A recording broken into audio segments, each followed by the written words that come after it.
Welcome to Strip Cover Lit, where we squeeze the bigger picture out of literature. I'm Adrian Ford, and we are here for another poetry discussion. A poetry discussion which will appear in two separate playlists here on the channel. Number one being the poetry discussion playlist, ever nearer 365 videos strong. That would be one poetry discussion for each day of the year, except for this year. This is a leap year, so I'll need one more after that. But also the Pablo Neruda playlist here on the channel. A poet to whom I am very new, so you will have to uh, pardon any misunderstandings I have with his literature. I am doing, by the way, I don't have my book around, but Sylvia Plath, a poem by poem read along of her entire collection, as well as starting to do more Rumi poems here on the channel. I realized I was too dependent on Bukowski and Emily Dickinson. So we are branching out, and today branching out to Pablo Neruda in a poem called Your Laughter, which reads as such: Take bread away from me, if you wish. Take air away, but do not take from me your laughter. Do not take away the rose, the lance flower that you pluck, the water that suddenly bursts forth in joy, the sudden wave of silver born in you. My struggle is harsh, and I come back with eyes tired at times from having seen the unchanging earth, but when your laughter enters, it rises to the sky seeking me, and it opens for me all the doors of life.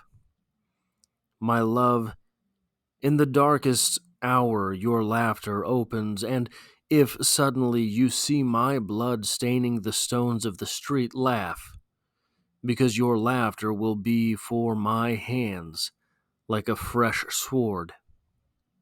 Next to the sea in the autumn, your laughter must raise its foamy cascade, and in the spring, love, I want your laughter like the flower I was waiting for, the blue flower, the rose of my echoing country. Laugh at the night, at the day, at the moon. Laugh at the twisted streets of the island. Laugh at this clumsy boy who loves you.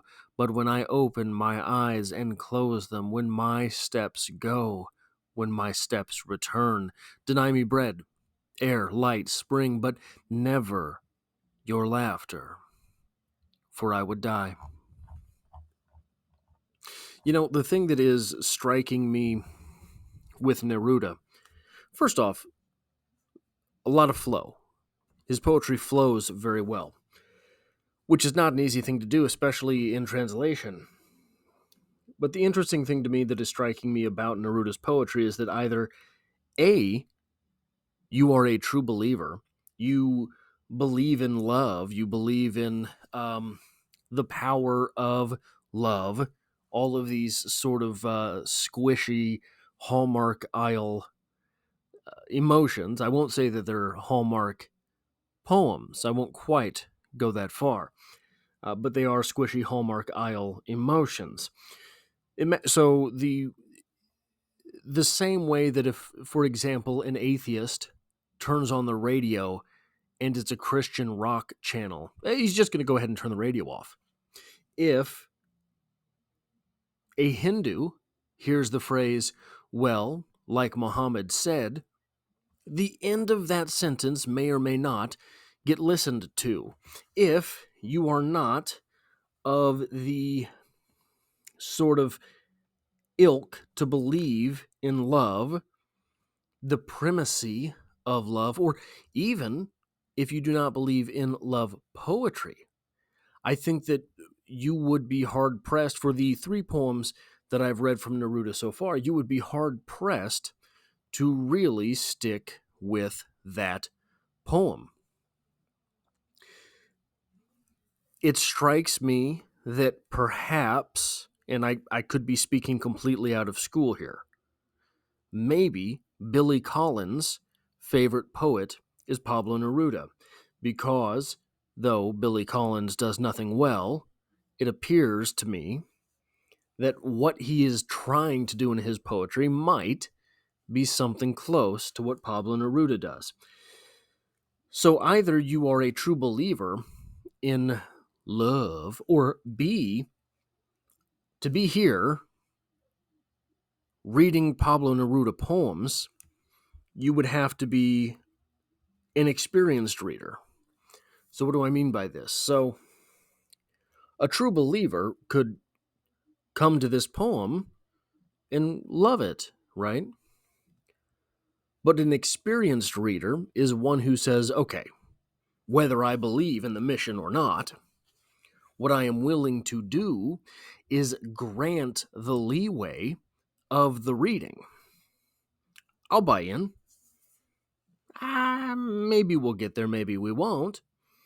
But I will go ahead and try these ideas on. I think I am of the opinion, and maybe this is too far off the beaten path from this poem, part of the problem with the world today is that there are too many people with the degree that I have.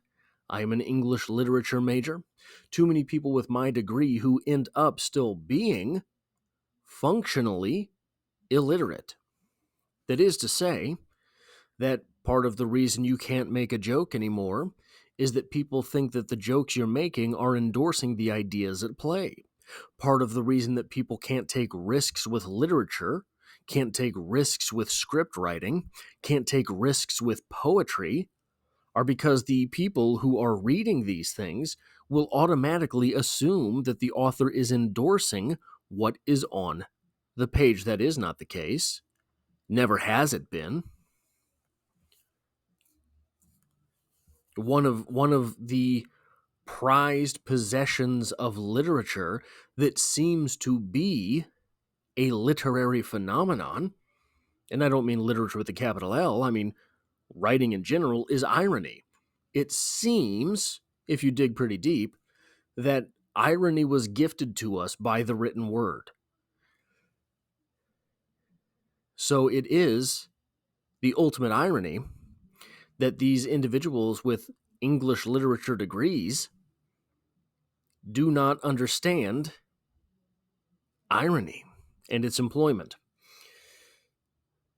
But I think what is at play here, to get back onto the poem, what is at play here is bigger than just a love poem. What is at play here is more expansive than the lover's laugh. It seems to me that what this poem is essentially communicating is that the meaning of life,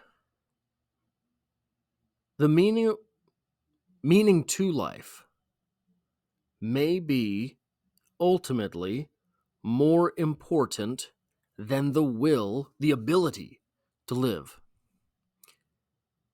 Meaning to life may be ultimately more important than the ability to live. What do I mean by that?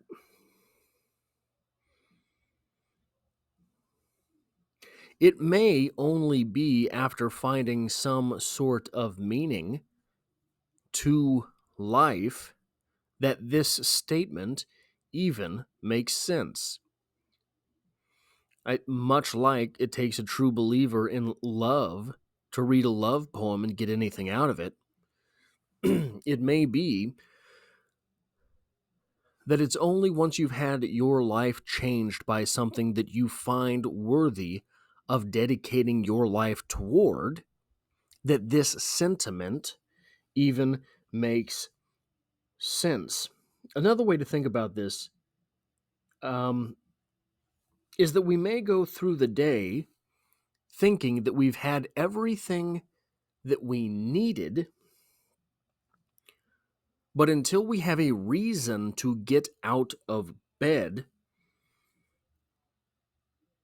if that reason left us, who cares?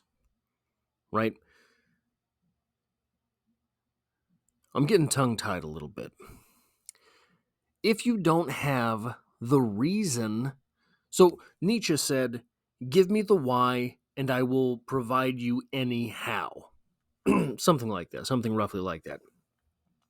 If I have a why, I can endure anyhow. This poem is making the statement that this lover's laugh is the meaning to life. So, without it, with that laugh stripped away, who cares about bread or oxygen or water? Yeah, I could eat, I could drink and go on, but is there really much point? We've all had a friend, a very close friend probably, that has gone through some type of breakup and they stop eating. Not maliciously. Maybe it's been you. You've gone through some type of breakup, you've lost someone, and you just forget to eat. Some type of traumatic event in your life where things will be different forever forth, and it never occurs to you during the course of that day you need to eat something. Your mind just is not there.